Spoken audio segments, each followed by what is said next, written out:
Gracias. Hola, buenas noches, bienvenidos al programa. Yo soy Jaime Bailey y esta noche ha venido, y lo recibimos con mucho respeto y con mucho afecto, un joven y brillante político opositor venezolano. Ha sido 2 veces alcalde de Chacao, ha sido precandidato presidencial.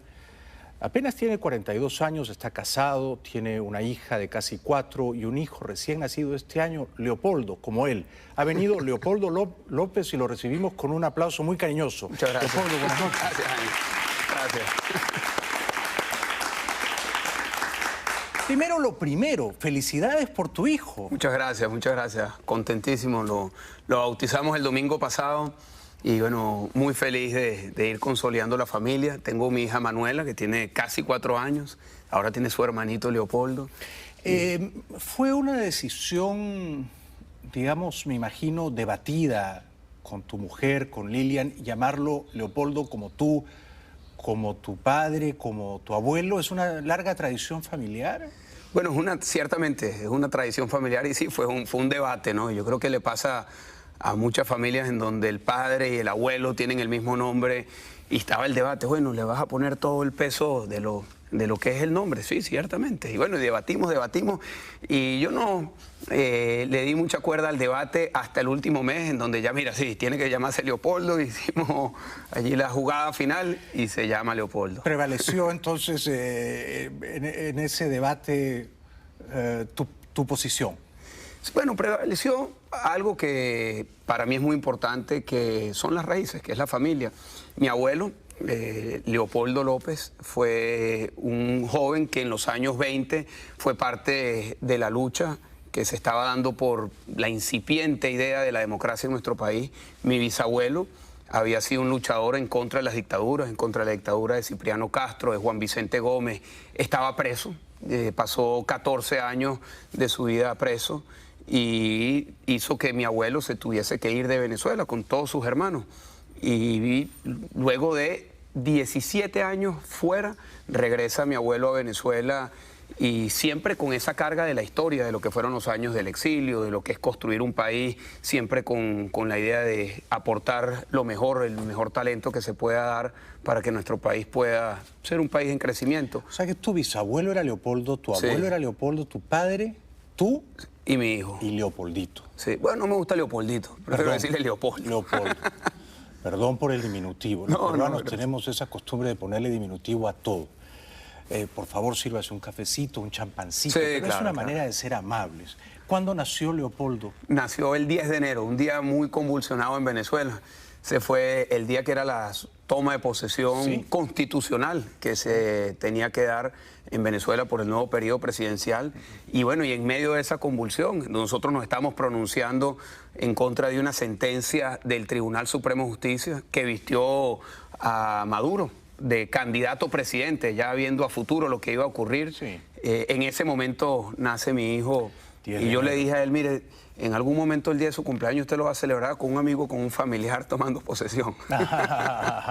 ¿Tú crees que el 10 de enero Chávez ya estaba muerto? No, yo no lo sé. La verdad es que cuando hace esa pregunta... Yo tampoco lo sé, pero hay gente que dice que se murió en La Habana. Yo no tengo información para decir que sí o que no.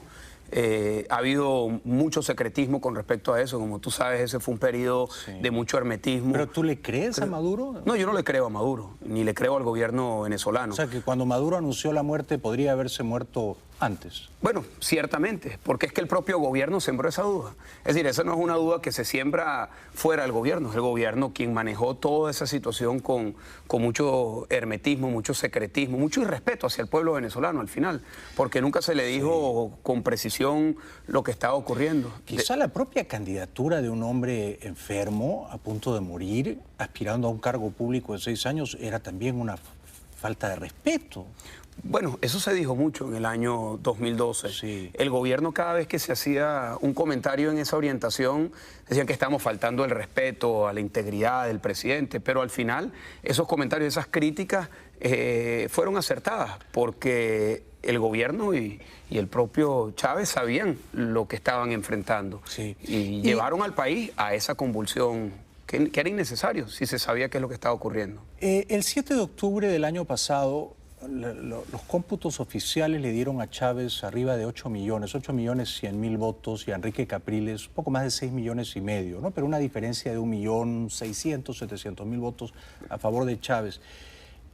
¿Chávez ganó limpiamente el año pasado o ahí ya ocurrió un fraude, una manipulación, Leopoldo? Mira, el sistema en Venezuela, no hay que hablar solo del sistema electoral, el sistema político en Venezuela es un sistema que favorece a quienes están en el gobierno como ninguna otra democracia en América Latina y me atrevería a decir que ninguna en el mundo. El sistema electoral en sí mismo, un sistema que ha permitido, por ejemplo, que los muertos voten. Y esto no lo estoy diciendo sin tener las pruebas en la mano. El día 7 de octubre hubo mesas en donde votó el 100% de los electores.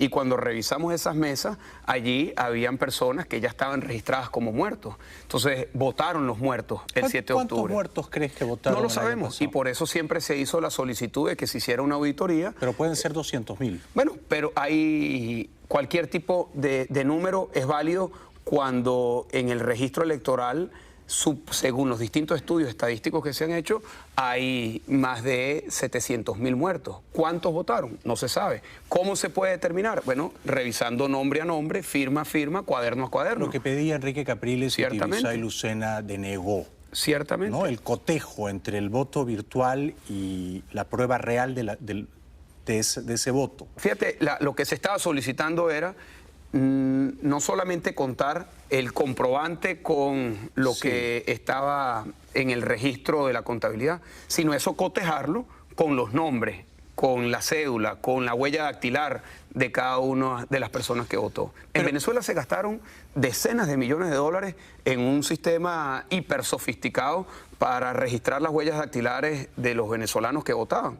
Y la promesa del gobierno era un elector, un voto. Y decían, bueno, esto lo vamos a saber porque cada elector lo registramos y luego vamos a poder comparar cada huella con el resto de todas las millones de huellas que hayan votado y determinaremos si alguien votó 2 veces. No cumplieron. Bueno, no lo sabemos porque nunca entregaron esa información que habían prometido que se iba a entregar. Es decir, la sospecha, así como en el tema de la enfermedad, la sospecha la crea el gobierno, la sospecha y la sospecha válida sobre los resultados electorales también es una sospecha que la construye el gobierno con su secretismo, con la manipulación, con el atropello a las leyes, el atropello a los procedimientos que el propio gobierno ha venido creando. O sea, tú sospechas que el 7 de octubre de 2012 Chávez hizo un fraude y sospechas que el 14 de abril de este año Maduro hizo un fraude. Lo sospechas, pero no lo puedes probar. Bueno, nosotros estamos convencidos que hubo irregularidad, no lo sospecho. Cuando yo te digo que... Pero irregularidad no es lo mismo que fraude. La palabra irregularidad sugiere que algo sale mal, pero no deliberadamente. La irregularidad, tú sabes, no es lo mismo que el fraude. El fraude es una trama deliberada para burlar la voluntad popular. Me preguntas, ¿ha habido fraude en Venezuela? Y yo te diría sí. Ha habido fraude del sistema completo, porque el sistema ha llevado a que los venezolanos no se expresen libremente, a que no exista unas elecciones justas y libres, porque no solamente es tener elecciones, en Irak habían elecciones, en Cuba hay elecciones, es decir, no se trata solo de tener elecciones, las elecciones tienen que ser justas y libres, en donde tiene que haber igualdad de condiciones para ambos contrincantes. Entonces tú me preguntas, ¿el sistema venezolano garantiza eso? No, en lo absoluto. ¿Lo garantizó el 7 de septiembre? ¿El 7 de octubre? No. ¿El 14 de abril? Menos. Ahora, ¿qué pasa el 14 de abril a diferencia del 7 de octubre? Que la brecha es menor, y al ser la brecha menor, bueno, cualquier detalle tenía que ser revisado con lupa y por eso se hizo la solicitud de una auditoría en los términos que se estaba planteando. Claro, que fue pero desestimada. hay un tema... Perdóname. Sí. Porque si no, no es una conversación. Claro, claro. Y la idea cuando somos demócratas es conversar. La brecha, claro, la brecha entre Maduro 7,5 millones y Capriles 7 millones, casi 300, son 200.000 votos. Si tú dices que en el padrón de casi 19 millones de votantes, 700.000 inscritos para votar están fallecidos, eso significa que con esos 700.000 votos potenciales, si ellos los ejecutan, el fraude está hecho. No, ciertamente. Ahora, ¿de dónde sale esa cifra de 700.000? De estudios que se han hecho de las personas que han fallecido y que no se han sacado del registro electoral. No han sido depuradas. No ha sido depurado. Además, hay otra cifra muy importante que son los venezolanos en el exterior. Hay se dice, entre 800 y 1 millón de venezolanos que están en el exterior. ¿Cuántos de esos venezolanos que estaban en el exterior votaron? Tampoco lo sabemos. ¿Presumimos que algunos de ellos votaron? También lo presumimos. O sea, estás viendo allí como dos elementos muy gruesos que te llevan a que muy posiblemente esa suma podía ser más de 200.000 votos. Enrique Capriles me dijo cuando conversamos en Bogotá que él pensaba que Maduro no había sacado en realidad ni 7 millones de votos y que lo habían inflado en más o menos medio millón de votos. ¿Tú estás de acuerdo con él? Yo estoy de acuerdo con que lo inflaron, sin duda alguna. Pero no te atreves a... Es que para eso se pidió precisar el tamaño para de la eso inflación. se pidió la auditoría que nunca se entregó. Es decir, yo insisto que la carga de la duda, de la sospecha, está del lado del gobierno. O sea, si nosotros decimos, mira, son tantos votos, nosotros tendríamos que explicar cómo llegamos a tantos votos. Yo te puedo decir de dónde salen los votos fraudulentos. De los muertos que votaron. Los muertos de los que están afuera. De las personas que están afuera, de las personas que fueron a votar y ya alguien había votado por ellos. Hay cientos de denuncias que se registraron el día 14 de abril con esta irregularidad. Es creíble lo que a mí me han contado, y he visto fotos, y he visto pruebas, testimonios de miles de ciudadanos orientales, no quiero decir chinos, entrando a tu país, a Venezuela, en los días previos, semanas previas a la elección del 14 de abril. ¿Es creíble eso que hayan llevado a miles de personas de otros países que ni siquiera hablan el español a votar? Mira, yo te puedo decir que yo he visto decenas de personas de otras nacionalidades con identificación venezolana. Y no te lo estoy diciendo yo, todos los días sale un escándalo de un narcotraficante o de un delincuente de otro país. En estos días hubo una extradición de un famoso narcotraficante italiano que lo extraditaron de Colombia a Italia con cédula venezolana. O sea, es decir, eso se repite a diario en nuestro país. ¿Era una cédula auténtica? Obviamente, una cédula entregada por el Estado venezolano. Y esto el venezolano sabe que la manera como se entrega la identidad en nuestro país pues permite que todas estas irregularidades se den y que se den masivamente. Esto me lleva a la siguiente pregunta, Leopoldo, que yo creo que está en el corazón del debate. Cuando a la oposición se le niega el triunfo el 14 de abril, la primera reacción de ustedes o de Enrique Capriles, que era el candidato que tú apoyabas, ¿no?, fue convocar a una marcha de protesta para... Me parece que era el día miércoles. Luego esa marcha fue suspendida. ¿Te parece que esa era la decisión correcta? Primera pregunta. Y segunda, ¿no crees que sería momento de mostrar en las calles la indignación justificada de los ciudadanos que votaron por ustedes y cuya voluntad ha sido burlada? Mira, es la decisión que se tomó, ¿no? Es la decisión que se tomó. Ahora me preguntas cuál es mi opinión sobre este debate de estar en la calle o no estar en la calle. ¿O qué decisión hubieras tomado tú si hubieras sido el candidato? Yo en lo personal hubiese avanzado con una estrategia de mayor presión de calle, de protesta, identificando la responsabilidad de la seguridad ciudadana, de la seguridad pública y de la vida de todos los venezolanos, donde tiene que estar, en el Estado venezolano. Nosotros no tenemos el control de las policías, de la guardia, del ejército, de lo que controla la seguridad y el orden público. El Estado sí. O sea, el Estado de una vez, y Maduro y los que lo estaban acompañando en esta tesis intimidatoria, señalaban que había una amenaza de que hubiesen personas fallecidas si se salía a las calles. Bueno, esa responsabilidad es del Estado, esa responsabilidad no es de los manifestantes. Y o sea que aún a riesgo de que infiltraran la marcha y de que hubiera lamentablemente sangre derramada, tú hubieras mantenido la marcha. Pero es que esa premisa es una premisa que el gobierno, si la mantiene en el tiempo, entonces no vamos a salir nunca a la calle. No vamos a asumir nunca la protesta de calle. Este es un gran debate que se está dando en nuestro país en este momento. Yo sí creo en la calle, yo sí creo en la protesta, yo sí creo en que hay que salir a ejercer nuestros derechos. Entre otras cosas, me disculpa, porque es un derecho constitucional. Claro. Artículo 68 de nuestra Constitución lo dice muy claro. Es un derecho de todos los venezolanos ejercer la protesta de manera pacífica y libre, sin ningún impedimento más allá del derecho que está establecido en la Constitución. Le ha dicho esto mismo en el tono persuasivo que es el tuyo a Enrique Capriles. ¿Lo has tratado de convencer de salir a las calles? Porque han pasado ya semanas, meses, y da la impresión de que el gobierno ha ganado la partida. El gobierno ha dicho, si salen a las calles habrá muertos, si hay muertos todos ustedes van presos, así que les advertimos, no salgan a las calles. Y entonces, ¿cómo protesta el venezolano? Por Twitter. Yo creo que por Twitter uno no tumba una dictadura. ¿Le ha dicho esto a Enrique Capriles? Mira, lo he planteado en todos los escenarios, con Enrique dentro de la mesa de la unidad, y es pública y notoria la posición que yo tengo con respecto a este tema, y no es mía sola, es de la organización que nosotros representamos, de Voluntad Popular, y yo creo que de millones de venezolanos. Sinceramente te lo digo, Jaime, que yo creo que hay hoy un espíritu de indignación que tiene que convertirse en una acción. Es decir, el gobierno está atropellando al ciudadano venezolano, el Estado, a través de la máquina intimidatoria que articula a través de los medios de comunicación y de los poderes públicos, busca intimidar, busca poner la culpa en el lado del ciudadano que quiere protestar.Nosotros no nos podemos dejar caer en ese chantaje. Claro. Ese es un chantaje peligrosísimo, porque el chantaje le plantea al pueblo venezolano un canje de un derecho que es irrenunciable. El derecho a la libertad es un derecho irrenunciable, el derecho a la protesta es un derecho irrenunciable. Nosotros tenemos que asumir por todos los caminos el de la libertad de expresión,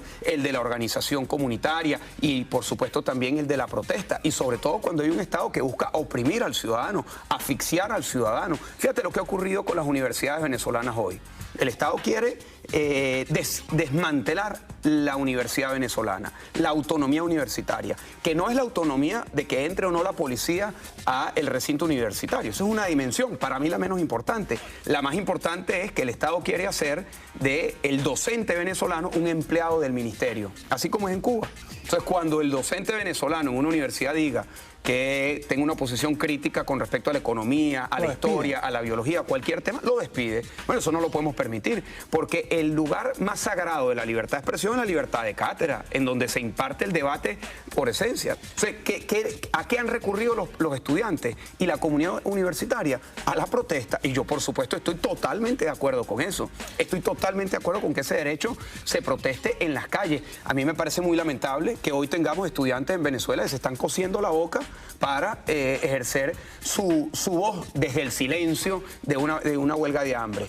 Pero han tenido que llegar a ese extremo porque no son escuchados por el gobierno. Una pregunta simple. Si Enrique Capriles, en el horizonte inmediato, de aquí a fin de año, hay unas elecciones municipales antes, no encabeza una masiva protesta callejera, ¿estarías dispuesto a hacerlo tú con tu partido Voluntad Popular? Yo creo que no se trata de quién la encabeza. Yo creo que se trata, Jaime, de que los venezolanos salgan y asuman esa responsabilidad que tenemos. Pero el liderazgo es importante. Ciertamente, y nosotros tenemos esa posición, pero yo no creo que se trata de una disputa de quién encabeza o no. Yo creo que se trata de los verdaderos protagonistas, que es el pueblo venezolano. ¿Qué nos corresponde a nosotros? A todos los líderes, a todos los partidos, a todos los que queremos una mejor Venezuela, salir a acompañar al pueblo venezolano. El gobierno de Chávez, el año 2008, te prohibió ser candidato a un cargo público en Venezuela, y esa prohibición está vigente. Está vigente y legal hasta el año 2014. Y le explico... ¿Hasta el próximo año? Sí, hasta el año 2014. ¿Qué mes? El mes de agosto del año 2014. Pero tú estando vigente esa muy injusta prohibición contra ti, ¿tú quisiste ser candidato presidencial? Sí, ciertamente. En las primarias de la oposición hace desafiando precisamente una ley injusta. Sí, porque la justicia no es lo que expresan las leyes. Las leyes a veces son injustas y los hombres se tienen que rebelar ante las leyes injustas y ante las decisiones injustas que pueda tomar un Estado. Te explico brevemente. Yo fui alcalde del municipio de Chacao 2 años. En el año 2008 me presento a la alcaldía metropolitana y tenía 70% de apoyo popular. No había candidato del oficialismo que pudiese ganarnos en esa contienda. Y el gobierno, de manera administrativa, con una firma, me sacan de la contienda. Eso es contrario a la Constitución de nuestro país y es contrario también a la Convención Americana de Derechos Humanos, que establece... Es lo que han dicho las instituciones internacionales, claro, te han dado la razón, ¿no? Así es. Que lo que establece la Constitución es muy sencillo. La inhabilitación es posible, pero tiene que ser consecuencia de una condena penal definitivamente firme. Bueno, yo ni siquiera fui presentado a un juicio, mucho menos una condena. Por lo tanto, la inhabilitación no tenía sustento. Eso me lleva a ir a la Corte Interamericana de Derechos Humanos. Llevamos 4 años de litigio y el 17 de septiembre del año 2011, en medio de la contienda electoral de las primarias, logramos una decisión favorable. Bueno, en ese momento hubo un apoyo creciente porque evidentemente el candidato que la gente quería para el año 2012 pues necesitaba estar habilitado para poder derrotar en ese momento a Hugo Chávez y podía ser candidato. Me cayeron encima todas las instituciones, la Contraloría, la Fiscalía, nuevamente la Asamblea, el propio presidente en su momento, y vino el verdugo de los verdugos, que es el Tribunal Supremo de Justicia, que es el último nivel de verdugos que termina generando todo este clima de manipulación de las instituciones y saca una sentencia absurda, dice, bueno, puede ser candidato, pero si gana no puede gobernar. Entonces, evidentemente eso me puso un collar de plomo que no permitía que pudiese avanzar.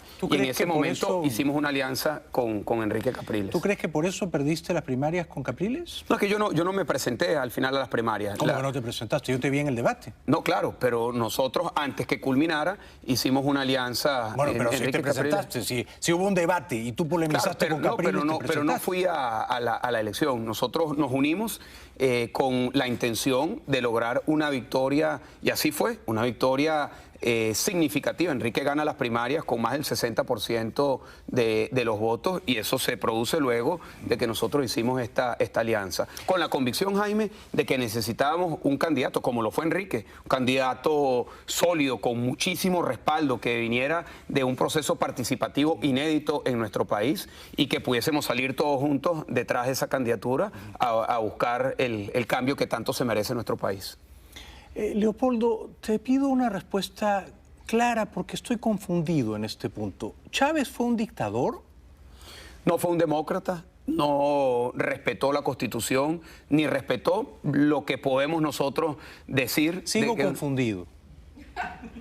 ¿Buena pregunta? La pregunta ¿fue un dictador? Tu respuesta fue, no fue un demócrata. Bueno, ¿hay un espacio entre no ser un demócrata y ser un dictador? Y si hay ese espacio intermedio, ¿qué cosa sería? Bueno, yo te diría, si lo pones así en blanco y negro, no fue un demócrata, se parecería más a un dictador que se legitimaba con elecciones, con todo el sistema favoreciéndolo a lo largo de todos esos años. Porque lo que estamos criticando del tema electoral del 14 de abril, bueno, fue algo que ocurrió en Venezuela a lo largo de todos estos años. Una cosa es ser un dictador y otra cosa es parecerse a un dictador. Tú dices que Chávez parecía un dictador, pero no lo era. ¿No?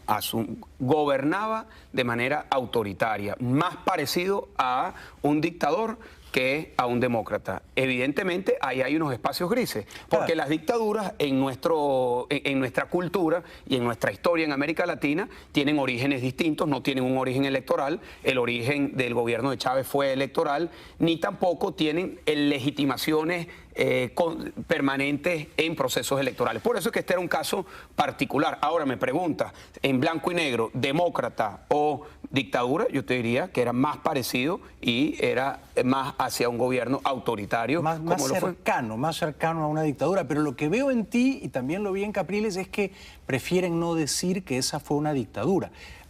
¿La de ahora sí es una dictadura?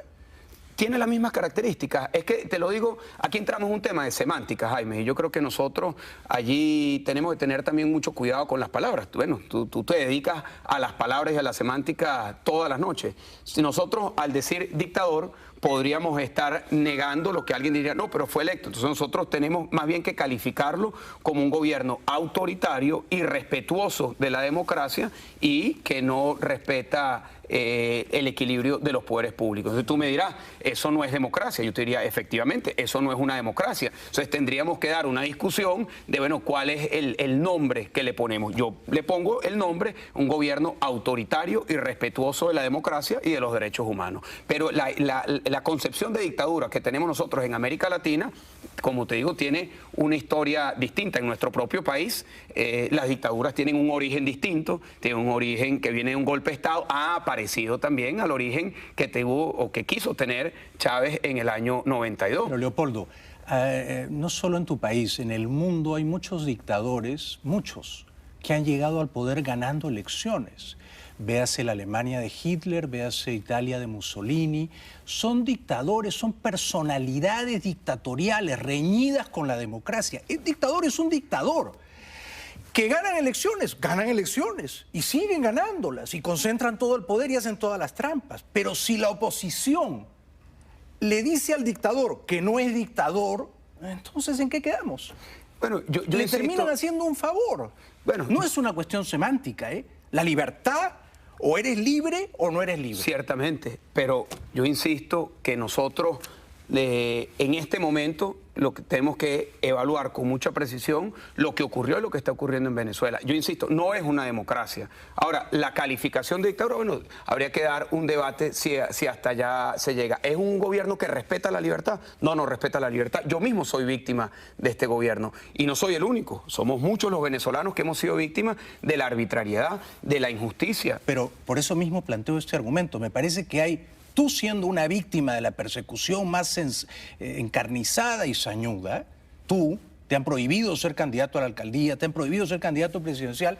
Me parece que hay de parte de ustedes una excesiva consideración al gobierno de Maduro. Si ustedes creen que se robó las elecciones. No, pues estamos hablando de Chávez. Tú me preguntaste de Chávez. Yo de te Chávez digo, y de Maduro. No, pero de Maduro te planteo una calificación distinta. Un gobierno ilegítimo, un gobierno que no tiene la partida de nacimiento de origen de una que sería haber ganado elección. Sí, te digo, en el caso de Chávez hubo en el origen una victoria electoral. En el caso de Maduro, ni siquiera eso, Jaime, no, pero es que es distinto. Porque en el caso de Maduro nosotros cuestionamos lo que es la propia elección sobre la cual él se pone la banda presidencial. Nosotros tenemos serios cuestionamientos, lo que nos lleva a decir que es un gobierno ilegítimo.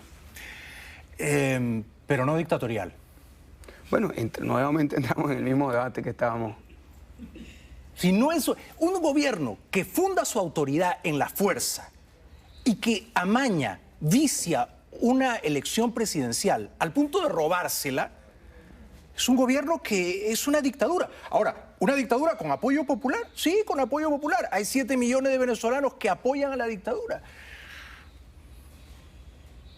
Pero tú te resistes a llamarla dictadura y Enrique Capriles se resiste a salir a las calles a protestar contra la dictadura. La pregunta es, pero es que yo te digo, si ustedes, que son las cabezas de la oposición, pero es que, Jaime, disculpa, no desafían a la dictadura, ¿cómo va a caer? No, pero es que el desafío no viene por cómo lo llamamos, Jaime. Y ojo, yo sí te he dicho, y te lo dije en la parte anterior del programa. ¿Cómo lo enfrentan? Bueno, pero es que ahí yo sí te dije en la parte anterior del programa, yo sí estoy de acuerdo con la protesta, yo sí estoy de acuerdo con salir a la calle, yo sí estoy de acuerdo con acompañar toda la problemática social que se convierta en un descontento, que eso lleve a construir una salida a este gobierno. Estoy absolutamente de acuerdo con eso. Hay debates incluso en la oposición en donde hay algunos que no están de acuerdo con esto. Nosotros estamos de acuerdo con ese camino, con el camino que pueda acompañar lo electoral de la protesta de calle. Tenemos unas elecciones en puerta, sí, tenemos unas elecciones, pero ese proceso electoral no puede ser la única respuesta que nosotros le demos al pueblo venezolano en este momento, porque hay una problemática, Jaime, que está allí, que a nosotros nos corresponde articular, interpretar, acompañar, y esa problemática tiene que ver con los problemas sociales que está viviendo nuestro pueblo, con la incapacidad del gobierno de darle respuesta. Por ejemplo, te pongo un caso dramático que ocurrió el día jueves de la semana pasada, que nos tocó a nosotros. La muerte de la madre cerca. Y la niña. Sí, pero quiero explicarlo, porque es algo, Jaime, que no tiene de verdad ninguna justificación como la ha venido planteando el gobierno. Una madre, hermana... Lo que no tiene justificación, esto es una entrevista periodística en la que yo no te he preguntado por esa crueldad contra la madre y la hija de Falcón, y tú, sin embargo, vas a instalar el tema. Adelante. Bueno, pero creo que en esta oportunidad, Jaime, como un ejemplo que nos ha tocado a los venezolanos en lo profundo, ya que lo hablamos, es importante explicarlo. Una madre el día jueves de la semana pasada, hermana de un compañero de nosotros de Voluntad Popular, estaba llegando a su casa y es interceptada por la Guardia Nacional y recibe el carro y la madre 160 disparos de arma de guerra, de fusil de guerra. Muere la madre y su hija. Y la respuesta del ministro es: no politicen el tema. ¿Cómo se llama ese ministro militar? Rodríguez Chacín. Miguel Rodríguez Torres. Sí, y tú has dicho que cuando el ministro dice no politicen, el ministro está queriendo decir cállense la boca, Claro, no debatan. Claro, eso es lo que está planteando, que no se debata. Y nosotros a eso tenemos que salirle al paso diciendo, no, es que hay que hiperpolitizar el tema, en el sentido de la política. ¿Qué es la política? Lo público. La política es lo que nos corresponde a todos y nosotros sí tenemos que salir a no solamente debatirlo, sino a señalar la responsabilidad del gobierno. Pero en ese punto es que nos desencontramos. Si van a salir, salgan pues. Bueno, y se ha venido haciendo, Jaime. No se ha venido haciendo. Bueno. No ha habido una sola protesta callejera convocada por Enrique Capriles Radonsky después del 14 de abril. No, sí, hubo una manifestación. Hay manifestaciones de los estudiantes universitarios. Que la convocamos. Yo participé en la convocatoria de esa manifestación. Pero es evidente que Enrique ha neutralizado la indignación de salir a las calles. Eso no se puede negar. Yo creo, Jaime, que esa indignación no hay quien le ponga un tapón, de verdad. Yo creo que allí no hay quien pueda contener esa indignación. Bueno, ojalá seas tú la fuerza que tiene que traducirse en una acción. Allí esa es una realidad, Jaime, que va a sobrepasar por encima de quien tenga que sobrepasar, pero es una indignación lo de los estudiantes, el problema de la inseguridad, el problema de la escasez que estamos viviendo en Venezuela, el cortocircuito de un gobierno saudita, porque es un gobierno saudita en todos los lujos que se da, cómo viven sus dirigentes y la manera como está viviendo el pueblo venezolano. Toda esa indignación va a tener y se está expresando cada vez más en la calle. En Venezuela todos los días hay manifestaciones de calle, todos los días. Pero una cosa es una manifestación de calle, y tú lo sabes, es como la irregularidad con el fraude y no son cuestiones semánticas. Y otra cosa es que el candidato presidencial al que le han hecho un fraude esté allí a viva voz, animando a la gente a protestar. Son cosas muy distintas. No, ciertamente que lo son. Ciertamente que lo son. Enrique, y yo te he dado mi opinión de lo que hay que hacer. Tu opinión es que eso es lo que hay que hacer. Yo, totalmente. Pues que uno lo ve en la primavera árabe, uno dice la dictadura, que era una dictadura militar de Mubarak, no cayó porque ellos se arrepintieron, tuvieron un ataque de culpa y renunciaron. Cayó porque los egipcios, arriesgando sus vidas, salieron a las calles. Y aunque dispararan contra ellos, no se replegaban. Y decían, bueno, mátennos. Somos más que ustedes. Y hay un momento en que los militares dejan de dispararle al pueblo y obligan al dictador a dimitir. Pero hay que desafiarlos. Yo coincido plenamente, Jaime. Plenamente. Y creo que este es un debate oportuno que hay que darlo en Venezuela sobre lo que significa asumir la protesta y la protesta de calle. Yo estoy absolutamente convencido que cuando hay unas razones justificadas, cuando hay un atropello por parte del Estado, esa expresión popular tiene cabida y además que es constitucional. Yo quiero resaltar esto porque muchas veces se dice, no, es que el camino que nosotros estamos planteando es constitucional. El camino de la protesta es un camino constitucional. El camino de la defensa de los derechos es un camino constitucional y es un camino en la defensa de la libertad. Estoy sinceramente agradecido de estar compartiendo esta conversación contigo, Leopoldo. Tenemos que ir brevemente a la publicidad. Y por supuesto yo haré esta salvedad, ¿no? Porque para mí es muy fácil hacer estas arengas y decir salgan a la calle a protestar. Tú podrás decir, sí, claro, Bailey dice esto, pero él está en su pequeña atalaya en Miami. ¿Tú, Bailey, vas a estar ahí en la primera fila protestando? Sí, sería un buen argumento para neutralizar mi radicalismo. Pero si yo fuera venezolano y viviera allá con ustedes, sí, estaría ahí en primera fila, contigo, y con Enrique y con María Corina. Y si quieren disparar, que disparen. Hay un momento en el que uno tiene que traspasar esa prueba de dolor y decir, bueno, somos más nosotros que ustedes. Gracias, Leopoldo. Gracias. Regresamos con Leopoldo López después de la pausa. Muchas gracias.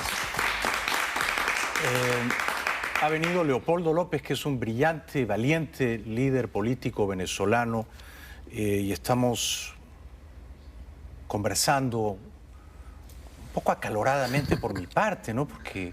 Te apasiona Venezuela, al igual que a mí, Jaime. Y que quede claro que yo estoy contigo, ¿no? Yo estoy con Enrique Capriles, pero yo creo que ustedes merecen ser gobierno ahora, no en 6 años o en 12. No nos vamos a esperar 6 años más de Maduro, ¿no? Bueno, estoy seguro que esta parte del segmento de tu programa la va a pasar el gobierno en los canales porque el gobierno pretende meterle miedo al país diciendo que si nosotros decimos eso que tú estás diciendo, somos golpistas. No, no.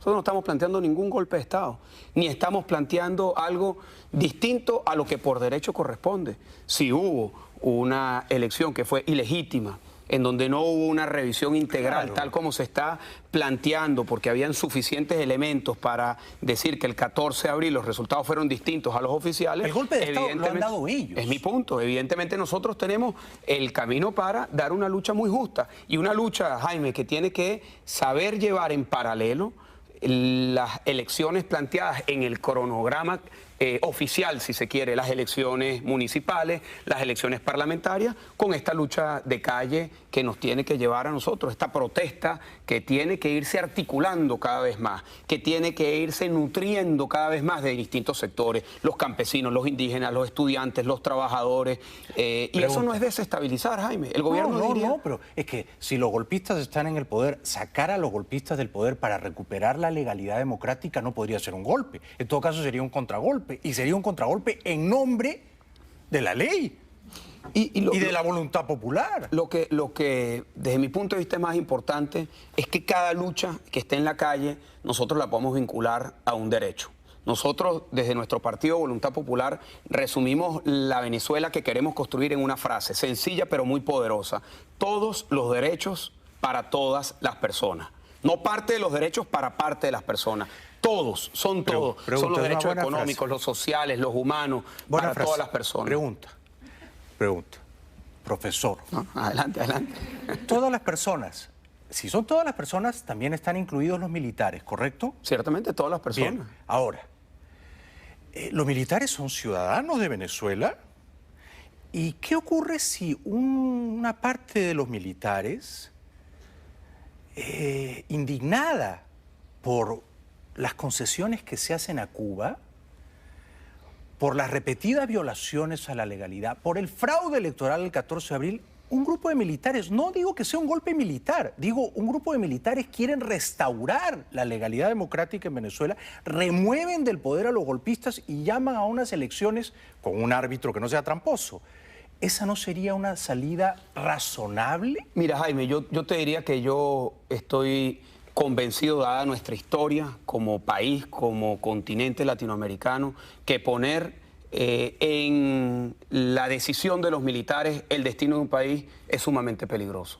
Lo que sí creo es que todas las instituciones, que todos los venezolanos deben de acompañar la constitucionalidad, la legalidad y la defensa de los derechos. Pero yo creo que es un error plantearse la subordinación del país, de todo un pueblo, a los militares. De eso sabemos en América Latina mucho. Entonces, lo fundamental es que sean millones de venezolanos, no un grupo, con uniforme o sin uniforme, no un grupo reducido, no todos los venezolanos, la inmensa mayoría de los venezolanos, que se puedan expresar y que podamos hacerlo, insisto, que ha sido el hilo conductor de este programa a través del derecho que nosotros tenemos de manifestarnos, de decir estamos descontentos, de decir basta ya, de decir no estamos de acuerdo, de decir con acciones, no solamente con palabras, esa posición de enfrentar a un gobierno que cada día busca asfixiar más a los ciudadanos. Si interpreto correctamente tu posición, ¿tú crees entonces que el gobierno autoritario y legítimo de Maduro, no voy a decir dictatorial porque estaría hablando por mí y estoy tratando de recoger tu posición, que ese gobierno va a caer por presión popular, porque la gente en las calles lo va a obligar a dimitir? ¿Eso es lo que tú pronosticas? Yo te diría, yo no puedo predecir el futuro, pero lo que sí te puedo decir es que el compromiso nuestro, y estoy seguro que de muchos venezolanos, es que nos podamos expresar y que si esa presión, que si esa protesta deriva en que se tenga que repetir las elecciones como nosotros estamos solicitando, como lo solicitamos desde el 14 de abril, o que exista un camino constitucional para que se replantee quién está el poder en Venezuela, pues ese es el camino. Pero ¿cuál es la principal ventana que hoy tenemos? Que se repitan unas elecciones que evidentemente fueron, como lo hemos cuestionado con las solicitudes que hemos hecho ante el Tribunal Supremo de Justicia, que son unas elecciones que no cumplen con los requisitos para ser reconocidas legalmente. Y por lo tanto tendrían que repetirse. Si esas elecciones se repiten, nos va quedando poco tiempo, Y vamos a suponer que en un año o en dos hay elecciones presidenciales de nuevo en Venezuela. Maduro ha caído. ¿Tú serás candidato? Bueno, habría que ver cuando lleguemos a ese momento. Hoy el candidato que nosotros tenemos, que hemos respaldado, que está liderizando este proceso, es Enrique Capriles. ¿Lo sigue respaldando? Y, ciertamente, claro que sí. Bien por eso. Bien creo, te claro mereces sí, un aplauso. Claro que sí. Y creo, Jaime, que es un error plantear el debate allí. Allí no está el debate. El debate no es quién es candidato, ha sido y es Enrique Capriles. El debate no está allí. El debate es en la estrategia. El debate es que tú convenzas a Capriles de salir a las calles. Al pueblo, Jaime, al pueblo venezolano, a la inmensa mayoría de los venezolanos y a nuestros hermanos y hermanas de América Latina que entiendan y que comprendan nuestra lucha también. Porque nosotros no estamos solos en el continente. Estamos contigo, y nosotros Leopoldo. tenemos que buscar la comprensión de un proceso muy complejo por parte de nuestros hermanas y hermanos de América Latina. Un aplauso para Leopoldo López, por favor. Muchas gracias. Muchas gracias, Leopoldo. Te deseo lo mejor. Te expreso mi respeto, mi admiración y espero que pronto, gente como tú, como María Corina, como Enrique Capriles, representen limpiamente a los venezolanos de bien. Gracias por venir. Muchísimas gracias. Un aplauso para él, por favor. Gracias. Gracias. Nos vemos en Caracas. Seguro que sí. Y es Manuela, es Leopoldo y habrá un tercero. Yo quiero dos más. ¿Dos más? Sí, sí. Felicidades. Sí, me gustan mucho los niños. Felicidades. Amén.